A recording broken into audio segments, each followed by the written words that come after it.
Muna akong advice po sa tao nga ang Ginoo di atong pagbuton nga mugiya sa atong tanang mga plano sa kinabuhi sa matag adlaw natong gibuhat muna ug pulong diha na sa Ginoo. Amen. Okay, saya mo sunod.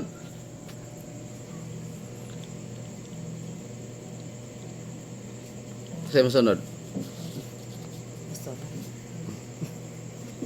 Ano sa verse 8 ba ningon dito nga verse ang atong panabang nagagikan kanunay sa Ginoo. Mo jud nay pinaka gusto sa atong kinabuhi.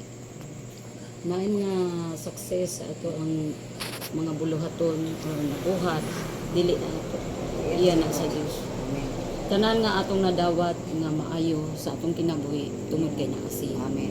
Muna acknowledge na kung sa ako lang ni isa ka kutsara nga asin nga wala ko nangayo unya ako sang naghatag na nainihatag nako milagro na nako sa gagmay nga butang magsugod ang gahom sa Dios dili po ta kasi nating milagro sa Ginoo kung naata ana Dios wala kay sa atong kawala ang Dios sa kanunay ana man atong mga ang plano nato indosar nato sa Dios ding pangayo agiya kung iya haba Sugot. agri ang Ginoo unay giingon ato mang mabati sa atong kasing-kasing kung isugot bang Ginoo wala ba ato na siya mabati pero sa walay relasyon ni Kristo di siya makabati ana manang be sure ra gyud nato ang ato ang personal connection ni Lord Jesus.